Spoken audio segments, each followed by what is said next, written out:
afternoon everyone, welcome back to my channel, welcome to a new video. আজকে তোমাদের দুপুরবেলা blog শুরু করেছি। তোমাদের অনেক কিছুই ছোট ছোট ক্লিপে দেখালাম যে আমার গাছে কত রকম ফুল হয়েছে, তোমাদের আরও দেখাবো। আর পুজো টুজো আমার সব হয়ে গেছে। আজকে মকর সংক্রান্তি, সবাইকে জানাই শুভ মকর সংক্রান্তি। তো তোমরা নিশ্চয়ই সবাই পিঠে পুলি করছো। আমি পুলি করব না, তবে পিঠে করব, পাটিসাপটা করব আর করব হচ্ছে পায়েস। এই দুটো আমি আপাতত পারি। পুলিটা আমি করতে পারি না বলতে আমি শিখিনি, মানে মা করতো, দেখতাম ঠিকই, কিন্তু কোনো সেরকমভাবে কোনো ডিপ আইডিয়া নেই। তো যেটা আইডিয়া নেই সেটার আমি চেষ্টা করছি না। বিকালবেলা একটু বেরোবো, তো এখন স্নান টান করে পুজো টুজো করে আমি এখন ভিডিওটা শুরু করলাম। আশা করি তোমাদের ভিডিওটা ভালো লাগবে। তো তোমরা বলো কারা কারা কী পিঠে বানিয়েছো, আমাকে কমেন্টে নিশ্চয়ই জানিও। আর আমি তোমাদের এখন দেখাবো আমার গাছগুলো যে লাগিয়েছিলাম, সেই গাছগুলোতে ফুল হয়েছে। তো সেই ফুলগুলো কীরকম হয়েছে সেটা দেখাচ্ছি। চন্দ্রমল্লিকাটা হয়েছিল, হয়ে মরে গেছে, দুটোই মরে গেছে। আমি বাড়ি বাজার করেছিলাম। আর এটা হচ্ছে, তারাও তারটা সরিয়ে দিই, এটা হচ্ছে হলুদ বোগেনভেলিয়া, যেটা সুন্দর পাতা গজিয়েছে।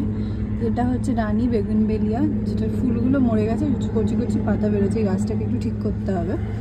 বাকি চলে আসি এখানে গাঁদা, এটা ইনকা মনে হয়। এখানে আমি দুটো ডালিয়া না এক জায়গায় লাগিয়ে ফেলেছি জায়গার অভাবে। তো এটাকে আজকে ঠিক করে মানে চেঞ্জ করে দেবো। এবার পোকাও হয়েছে গো,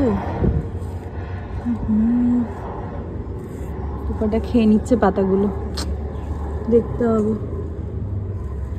কোথাও তো একটা পোকা আছে। যাকবে, এটা এটা এক ধরনের ফুল, যেটার নামটা আমি জানি না, নামটা যে বলেছিল আমাকে, বাট আমি ভুলে গেছি। এটাও আর এক ধরনের ফুল, এটা তো তোমরা জানো প্রজাপতি ফুল। আর এটাও একটা বোগেনভেলিয়াই। এই বোগেনভেলিয়াটার লাল রঙের ফুল হয়, এটা ঠিকঠাকই আছে। এটা একটা পাতাবাহারে গাছ, যেগুলোর পাতাটাই হচ্ছে কালার। আশা করি তোমরা জানো যারা গাছে ইয়ে করে, কিন্তু নামটা আমি মুখতে জানি না, ওতে ছিলাম না, নোংরা হয়ে রয়েছে, ওগুলোকে একটু ক্লিন করতে হবে। আর এখানে পিটুনিয়া রয়েছে। এই পিটুনিয়াটা আমি খুব একটা দেখিনি, এই যে এই পিটুনিয়াটা, এটা আমার বাড়িতে কোনোদিন হয়নি। আর দুটো কালার তো ঠিকই আছে, যদিও সেম সব কালার হয়ে গেছে। আর এখানের একটা ইনকা আর একটা ডালিয়া গাছে ফুল এসছে। এই আপাতত ফুল হয়েছে, যে কটা গাছে লাগিয়েছিলাম সব কটাতেই ফুল হয়েছে। তো আমার বেশ ভালো লাগলো, ফুল টুল হয়েছে। যদিও সারটার আমি কিছুই দিতে পারিনি, সার দিলে আরও ভালো ফুল হতো। তো এখন এসছি, দেখি সার কিনে আনবো, সার কিনে একটু সার দেবো, এই আপাতত প্ল্যান। ছাদ থেকে এসে ভাত বসিয়েছি, এখন প্রায় 2:30টার মতো বাজে। আমার তো রাতে রান্না করাই থাকে। তো কালকে বেগুন ভাজা করেছিলাম, আর ডিম ফুলকপি সয়াবিন দিয়ে একটা বড় তরকারি করেছিলাম, তো সেটা রাখা ছিল। তো আমাদের আজকে লাঞ্চে তাই খাবো, ওই দুটো পদ। আর ভাত গরম গরম করে নিয়েছি, দিয়ে আমি আজকে পিঠে করব, তো তোমাদের শেয়ার করব। তো এখন আমরা লাঞ্চ করে নিই। আমাদের খাওয়া দাওয়া হয়ে গেছে, তো আমি এখন পিঠের প্রিপারেশন স্টার্ট করে দিয়েছি। পায়েসটা পরে করব, তো তার আগে পাটিসাপটা করব। তো আমি অভিজ্ঞতা নেই, তো আমি ভিডিও দেখেছি, ইউটিউবে একটা ভিডিও, তো দেখে ওই অনুযায়ী যা প্রপোর্শন বলেছে সেই অনুযায়ী বাটিতে মিক্স করে নিয়েছি, পরিমাণগুলো নিয়েছি। নিয়ে এবারে 1 গ্লাস দুধ, ওই পরিমাণে ছিল 280 ml দুধ, ঠিক আছে। 280 ml তো করতে পারবো না, দেখবি 1 গ্লাস দুধ নিয়েছি, এটা অ্যাপ্রক্স 300 ml এরই হয়। তো এটা এর ভিতরে আমি দিয়ে দেবো।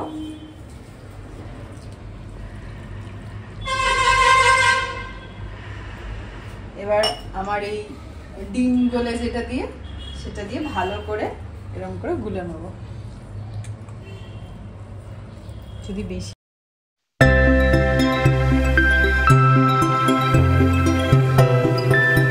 আমার ব্যাটার রেডি হয়ে গেছে পাটিসাপটা, তো এটাকে 30 মিনিটস একটু রেস্টে রাখবো। তো ইন বিটুইন আমার কিছু কাজ আছে, সেগুলো করে নেবো। তারপরে পাটিসাপটা যখন করবো তখন তোমাদের দেখাবো। আমি এখন পুরটা বানাচ্ছি। আমি নারকেল দিয়ে করব না, আমি সন্দেশ না, কালাকাঁদ বা ক্ষীর জাতীয় জিনিস দিয়ে করব। তো কালকে কতগুলো কালাকাঁদ আমি কিনে নিয়ে এসেছিলাম, তো একটুখানি দুধ দিয়ে ওই কালাকাঁদটা দিয়ে এখানে একটু শুকিয়ে ওই মানে পাটিসাপটার ভিতরে যে পুরটা দেয় সেই পুরটাকে করবো। এটা এখনো একটু লিকুইড আছে, এটা একটু শুকোবে। আর কালাকাঁদটা খেজুর গুড়ের যেহেতু ছিল, মানে নলেন গুড়ের ছিল, সেজন্য আমি আর গুড় দিইনি। আর অল্প একটু দুধ অনেকক্ষণ ধরে জাল দিয়ে, দিয়েছি, দিয়ে ক্ষীর মতো হয়ে গেছে। তো এই ক্ষীরের ভেতরেই কালাকাঁদটা দিয়েছি, তাতে করে বেশ সুন্দর ক্ষীরের মতো হয়েছে। আশা করি মিষ্টিটা ঠিকই থাকবে। তো এই পুরটা আমি পাটিসাপটার ভেতরে দেবো।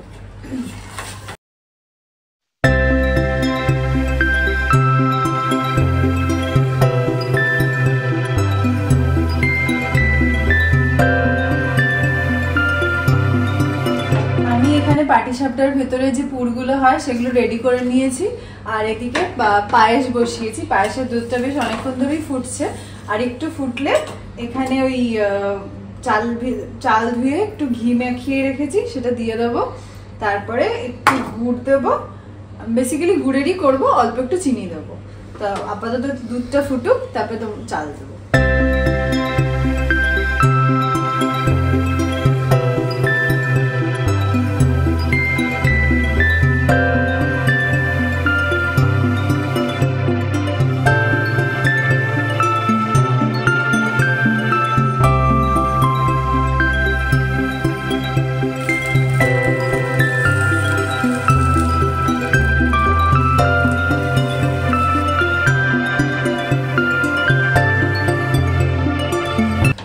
পাটিসাপটা হয়ে গেছে, মাঝখানে একটু ব্রেক নিয়েছিলাম, আমার ব্যাটার শেষ হয়ে গেছিল। তো এটা আমার লাস্ট পাটিসাপটা।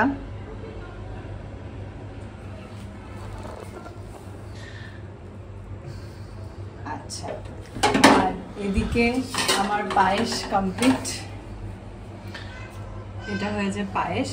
কেমন খেতে হয়েছে জানি না, দেখি কেমন লাগছে। ভালোই লাগছে। তো হয়ে গেছে, এবার আমরা দীপক দাদের বাড়িতে যাব, একটু ওদেরকেও দেবো। আগে আমরা খাই, রিতমকে দিইনি, রিতম খেয়ে বলুক কেমন হয়েছে খেতে, তারপর ওদের বাড়িতে যাবো আমরা। আমি রেডি হয়ে গেছি, আমরা এখন দীপকদার বাড়ি যাচ্ছি। বাজে এখন 7:10-15।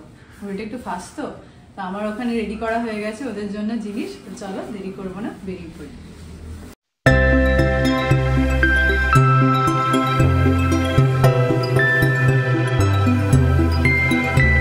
আমরা দীপকদার বাড়ি থেকে চলে এসেছি, এইমাত্র হলো এসেছি, 10টা প্রায় বাজে। একটু বাজার করলাম। আর ওইখানে যে ফার্ন গাছটা, ওটা ওদের বাড়িতে অনেকদিন ধরে পড়েছিল, ওই গাছটা নিয়ে এসেছি। কালকে দেখি গাছটা একটু বসাবো, ওদের বাড়িতে অনেকদিন পড়েছিল, দেরি হয়ে গেছে আনতে। আর ওদিকে বাজার করে এলাম, এখন একটু পনির করব, পনির আর রুটি আর পিঠে তো আছি, পিঠে খাবো।